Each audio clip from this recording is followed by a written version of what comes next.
Hey guys, it's Brandon with Applied Leadership Partners. Today I want to take some time and talk a little bit about one of my favorite leadership expressions. Leadership isn't likership.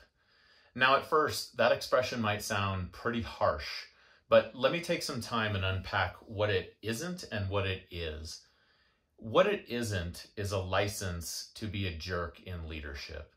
It's not a license to take formal authority or formal power or positional power in another way to say it, and use that as a bludgeon for decisions and policies and over people. It's not intended to be used in a sense where the leader might say, well, I really don't care what they think because leadership isn't likership. Frankly, in leadership we always have to keep care in the equation somehow. What it is, however, is it's recognizing that in leadership, you're not going to like every decision that you have to make. And you're also not going to, like every decision that is made, right? So you might be a leader of a team and might get something coming down that you don't particularly care for or that you don't really agree with, but it's something that you have to do. And as the leader, you have to be willing to make those calls, the difficult decisions that people, may ultimately not like. And I think it's important for us to lean into this and talk about what we do with that and where leadership isn't likership might actually be able to come to life in a useful way. And it's really when we think about how we align teams to conduct missions. And I want to make a really important distinction here because you can have alignment without agreement. So let me be very practical about distinguishing between alignment and agreement. Alignment is harmony of effort. Agreement is harmony of opinion. The two are uniquely different. Now, while we would always love to have harmony of agreement, harmony of opinions within the team, those personalities, feelings, all of that kind of stuff, we always want that as leaders within our teams. Sometimes we have to settle for just harmony of effort, harmony set towards objectives, towards the mission, towards decisions that have been made, tasks and intent that we have put out there. Now let's unpack this a little bit, because right now leaders have to make tough decisions every day. The world is always changing. It's very challenging. And so what this might look like in real time is the organization is faced with a very difficult and novel challenge. This is not predictable. There's no playbook for this, so to speak. And so as leaders, it gives us the opportunity to pull our stakeholders in, pull our team in, hear from all levels that are closest, to kind of the heat, the people who are right there at the front lines of it, and the folks who are a little bit further away, and really start to gather all the best information, the best opinions, the best perspectives and uniquenesses that each person can prospectively bring to the table.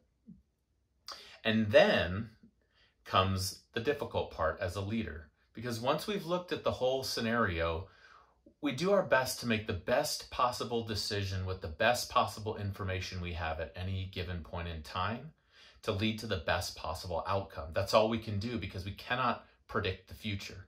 So we have to make decisions in confidence and move forward.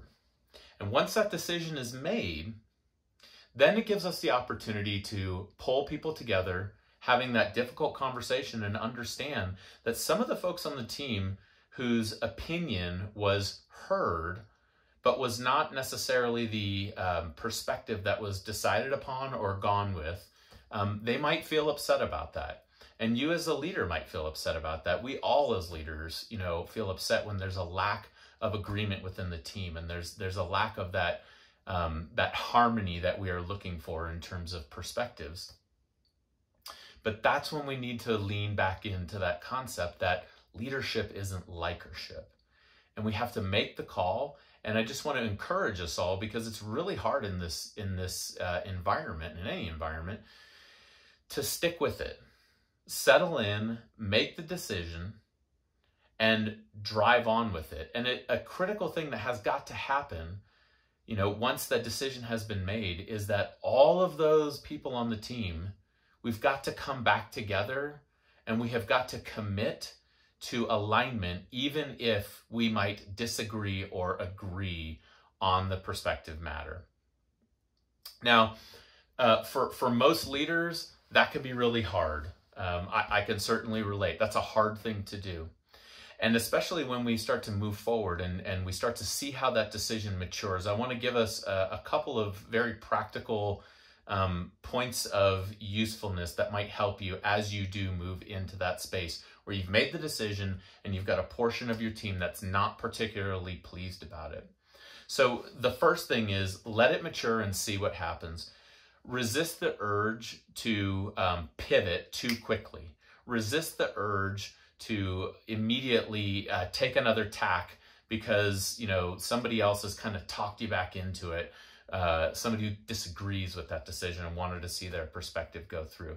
That can be incredibly disheartening for the team because it can feel like we are just, playing rope-a-dope with our tactics or with our objectives in the direction that we're setting. And so that's the first thing is I want to just encourage us all to stick with it and let's see how it matures.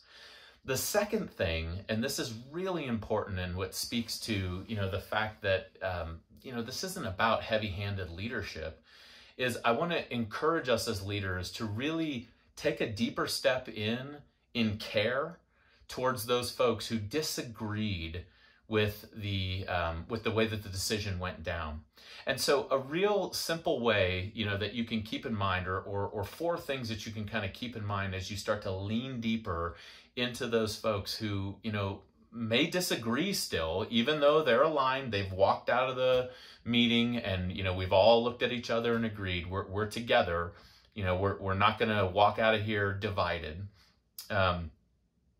is to pull back up a couple of things. Number one, the mission. Not just what we do, but why we do it. Why are we doing this? Why are we here? Why do we exist? What is our mission? And calling to that, greater North Star that we're all tracking towards. Our values as organizations help knit us together. Our culture, the third thing, helps knit us together as well. And that can be, culture comes alive in different norms and different artifacts and routines and rhythms. And some of the cultural components that you can pull those strings to show somebody, hey, we value you. We hear you. We just decided to go in another direction. Those kind of cultural components can help. And finally, a high degree of empathy in a situation like this, because we've all felt what it feels like to be the voice in the room that is advocating strongly for your perspective and to see the decision come down on the other side of the table. And so I think we can all relate and we can come alongside people with the posture of, I get it. I can imagine how you feel right now and how frustrated you are. And I want you to know that you're a critical part of this team and that we just determined that this was the best way forward. But your participation in the team is so important. And so as I wrap this quick portion up here, I just want to remind you guys that, when you're out and about there, leadership isn't likership, is not some excuse to have some heavy-handed leadership style.